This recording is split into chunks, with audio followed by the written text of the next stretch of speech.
नमस्कार आदाब, मैं एंकर जुनैद सोनू। आप देख रहे हैं बीटी सुपरफास्ट। आज मैं आप लोगों को मणिकांत की कहानी बताऊंगा। उस मणिकांत की कहानी जिसका ताल्लुक आज की तारीख से है। कहते हैं कि गुस्सा इंसान का सबसे बड़ा दुश्मन होता है। पल भर का क्रोध हंसती खेलती जिंदगी को किस तरह तबाह कर सकता है, मणिकांत इसका जीवंत उदाहरण है। एक आकस्मिक हत्या के मामले में अपनी जवानी के 14 बहुमूल्य साल जेल की काल कोठरी में बिताने के बाद मणिकांत आज जमानत पर रिहा हुए हैं। जेल से बाहर आने के बाद उन्होंने जो आप बीती साझा की, वह न सिर्फ उनके जीवन के संघर्ष को बयां करती है, बल्कि ये भी दिखाती है कि कैसे एक युवती के अटूट प्यार और वफादारी ने उन्हें जेल के भीतर भी टूटने नहीं दिया। मणिकांत की ये कहानी जितनी अपराध और सुधार की है, उससे कहीं ज़्यादा एक प्रेमिका के अनमोल और निस्वार्थ प्रेम की है। मणिकांत जब एक हत्या के मामले में आरोपी बनकर जेल की सलाखों के पीछे पहुंचे, तो हर किसी ने मान लिया था कि अब उनका जीवन समाप्त हो चुका है। जेल जाने से पहले वो एक युवती से बेहद प्रेम करते थे, प्यार करते थे। आमतौर पर ऐसे मामलों में लोग दूरियां बना लेते हैं, लेकिन उस युवती ने ऐसा नहीं किया।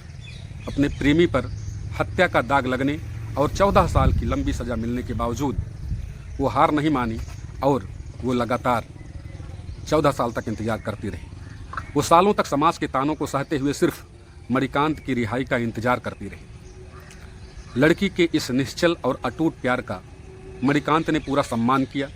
साल 2017 में जब मणिकांत को कुछ समय के लिए जेल से पैरोल पर छूट मिली, तो उन्होंने बिना कोई समय गंवाए अपने घर के मंदिर में उसी युवती के साथ 7 फेरे लिए और उसे अपनी पत्नी बनाया। आज इस दंपत्ति का एक 7 साल का बेटा है, जो फिलहाल पहली कक्षा में यानी फर्स्ट स्टैंडर्ड में है। मणिकांत का कहना है कि उनकी पत्नी के विश्वास ने ही उन्हें जेल की प्रताड़ना के बीच भी जिंदा रखा। पर अपना अग्रहरा जेल के अपने अनुभवों को याद करते हुए मणिकांत भावुक हो गए। उनकी आंखों में आंसू आ गए। उन्होंने बताया कि कारावास ने उनकी पूरी सोच और व्यक्तित्व को बदल कर रख दिया। मणिकांत ने कहा कि मुझे कानून की कोई खास जानकारी नहीं थी। गुस्से के एक आत्मघाती पल में मुझसे वो गलती हो गई जिसकी कीमत मुझे 14 साल जेल में रह करके चुकानी पड़ी। जेल में खुद को सकारात्मक रखने के लिए मणिकांत ने वहाँ की बेकरी में काम करना शुरू किया।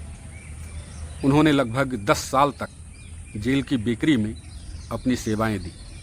उन्होंने दर्द बयां करते हुए कहा कि जेल में रहने के दौरान उन्हें समझ आया कि माता पिता और पूरे परिवार के बिना जीना कितना बड़ा नरक है।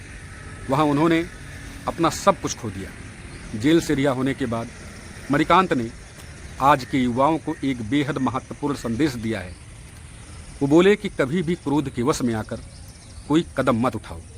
गुस्से में डूबे हाथ को कभी सलाह नहीं देनी चाहिए, क्योंकि उस वक्त इंसान अंधा हो जाता है। जिंदगी में हर चीज़ को सिर्फ प्रेम और शांति से ही जीता जा सकता है। अगर आप गुस्से में बह गए तो आपको सिर्फ कारावास की सज़ा भुगतनी पड़ेगी। आप अपना कीमती समय, अपनी जवानी और अपने माता पिता का अनमोल प्यार हमेशा हमेशा के लिए खो देंगे।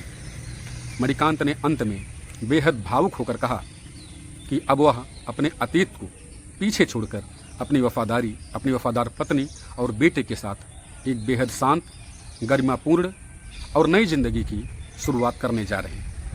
दोस्तों, जहां पर देखा जा रहा है आजकल लड़कियां शादी के बाद भी अपने पतियों को मरवा डाल रही हैं। कहीं ड्रम का मामला सामने आता है, कहीं पर खाई से धक्का दे दिया जाता है, कहीं पर जहर दे दिया जाता है। तमाम ऐसे किस्से हम लोग प्रत्येक दिन सुन रहे हैं, और उन्हीं किस्सों में ये कहानी कहीं ना कहीं हमें सकारात्मक बनाती है। निश्चित तौर पर एक पत्नी 7 साल के इंतज़ार के बाद शादी हुआ, उसके बाद फिर 7 साल के बाद वापसी जब हुई घर, तो निश्चित तौर पर ये एक ऐसी कहानी जो सभी लोगों को सीख देती है। वीडियो को ज़्यादा से ज़्यादा शेयर करिए, आदेश दीजिए। मिलते हैं एक और वीडियो में, तब तक के लिए नमस्कार।